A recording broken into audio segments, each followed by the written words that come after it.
ती दोघं एकमेकांना कायम सांभाळून घेतात आणि आपण काय करतो, आपण भांडतो. विक्रांत, मला अक्कल शिकवायची नाही हा. ऐकून घेणार नाही मी उगाच. आणि मी ठरवलंय मला काय करायचं आणि मी तेच करणार. तू आणि तुझी बायको इडियट्स. हॅलो,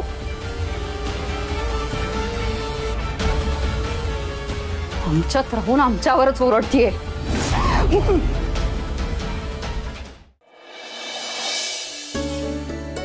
याला काय अर्थ आहे? शर्टला इस्त्री नाही करून ठेवली माझ्या, कपडे धुवायला टाकलेले नसतात तर ते काम व्यवस्थित होत नाही. राणी असती तर सगळं व्यवस्थित करून ठेवलं असतं तिने. राणीची खूप सवय झाली आहे मला. Indra, I want you to change your shirt. हा घाल प्लीज. शर्ट चेंज करायची काय गरज आहे? तुला गरज वाटत नसेल पण मला आणि कंपनीला गरज वाटतेय. So please. म्हणजे Indra, we have an important meeting to attend today and you will be representing our company. हे असं रिप्रेझेंट करणार आहेस तू कंपनीला?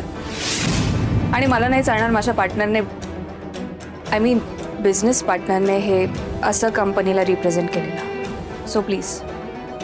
काय काय बोलतेस तू? कुठली मीटिंग? मिस्टर मेहता, त्यांच्यासोबत मीटिंग आहे आपली आज. तू विसरलास का? ती मीटिंग आज आहे? होय. तरी प्लीज हरी अप. नाही नाही, मी याच शर्टवर मीटिंग कंटिन्यू करतो. Are you serious? अरे मी म्हणाले ना तुला, you will be representing our company. मला नाही चालणार तुला चालत असलं तरी. हा, आणि मी नाही घेऊन आली आहे, मालती आंटींनी पाठवलाय. ऍटलीस्ट त्यांच्यासाठी तरी चेंज कर please. Okay fine.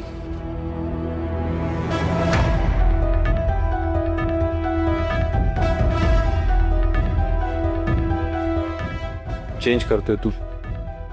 Sorry.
Done? अरे काय डन?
सर आत येऊ का? ये ना गोट्या. बोल, काय म्हणतोस?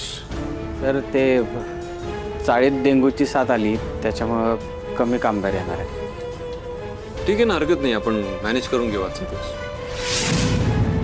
Yes we can. इनफॅक्ट केलंच पाहिजे कारण आज 2-3 तास मेंटेनन्समध्ये जातील. हे बघ, जे कोणी अवेलेबल असेल त्यांना सांग काम करायला. ओके, ठीक आहे. गोट्या, राणीने टिफिन नाही दिला आज? नाही सर.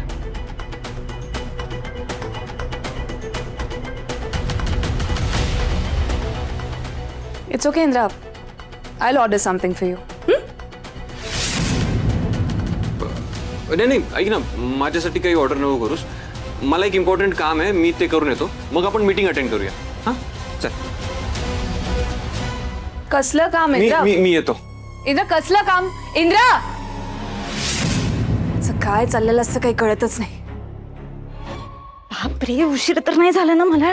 इंद्रजित सरांना वेळेवरती डबा मिळाला पाहिजे. ती डब्याची पिशवी कुठे गेली?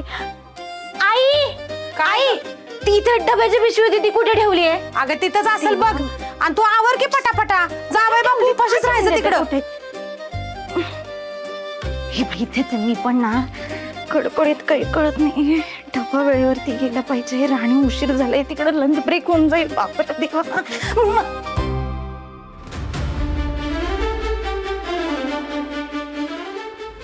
तुम्ही इथे आता? तू बाहेर चाललीस का कुठे? नाही, म्हणजे हो, म्हणजे तुम्हालाच डबा द्यायला येत होते मी.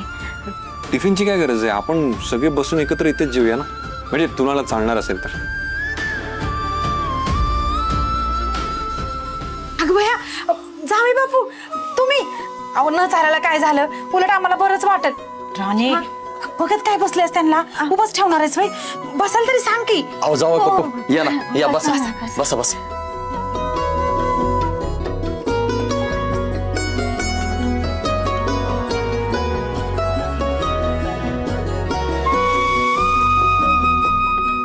ते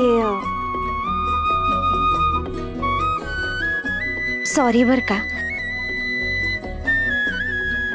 मी येतच होते डबा द्यायला, पण थोडासा उशीर झाला. तुम्हाला काम सोडून इथं यावं लागलं ना? नाही नाही, मी ऍक्च्युली एका वेगळ्या कामासाठी आलो होतो. म्हणजे गोट्या सांगत होता की वस्तीत डेंग्यूची साथ पसरली आहे. म्हटलं तुमच्या सगळ्यांसाठी थोड्याशा काही गोष्टी आहेत, ह्या यूज करा तुम्ही आणि काळजी घ्या स्वतःची.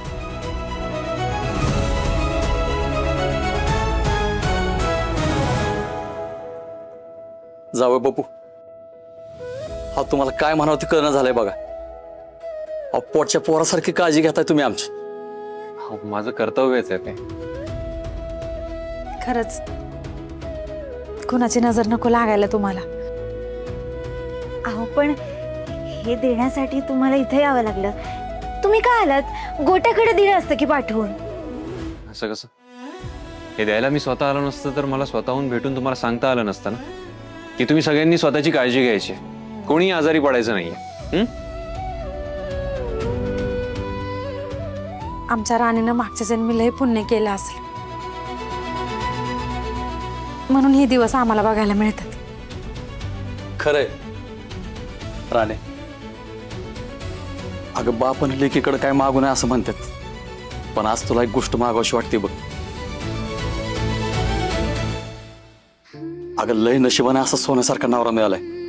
त्याला कायम जप, त्याच्यापासून कधीच लांब जाऊ नको.